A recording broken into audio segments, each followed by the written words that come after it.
Ladies and gentlemen, welcome to another episode of Average Home Tool. Today, we're looking at the Porter Cable 7.5 inch, 4.5 inch angle grinder. Now, Porter Cable used to be one of the top industrial brands, construction industry. They made things like table saws and stuff like that. Since their acquisition by TTI, I want to say TTI is the same company that owns Ridgid and Ryobi, either DeWalt or Milwaukee. I'm not sure. This is almost exclusively available at Tractor Supply. You can get it on Amazon. That's where this came from. $40.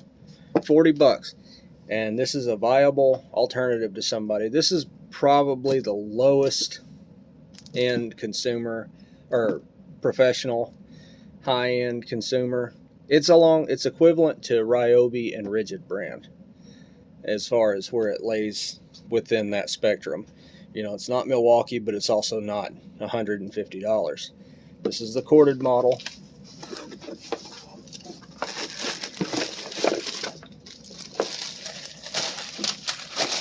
And I'm going to go ahead and tell you right now, I'm not going to plug this thing in and let it fly. I mean, they're loud. They're extremely loud. It does have a nice long cord with it. And it's got the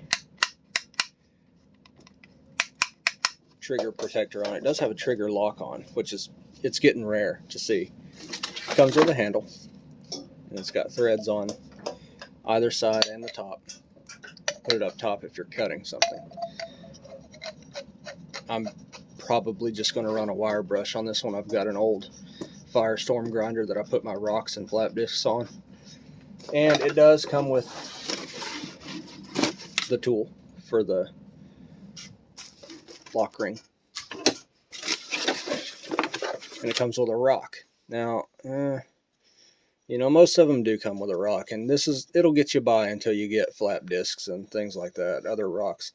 This would be a middle of the road ground where it does everything okay, but nothing that excels at. You're going to want to buy rocks and flap discs, and I prefer flap discs anyway. They'll remove material just as quickly, but they're what's the word I'm looking for? They don't overheat the metal. They're less forgiving than flap discs, if that makes sense. The rocks are. Like I said, pretty much just going to put a wire brush on this one, and it feels good in the hand. It's got a nice, you could hang on to that handle and trigger for a good long while before you feel any fatigue. It's got the single button pin lock up here. So, and it feels like they've got a little too much grease in there. I'll have to open it up and check to see if it's molybdenum or what kind of grease it is. It does have a nice big intake for the fan up here. I don't know, guys. I may do a long shot video of this thing in action. Like I said, they're just so loud, and they're terrible to watch videos on. So if I can do a long shot or hook up some sort of lavalier mic where you're not hearing that thing screaming over the microphone, we'll check it out. But as far as I know, I've used this grinder before. It's not, it's not a bad grinder at all.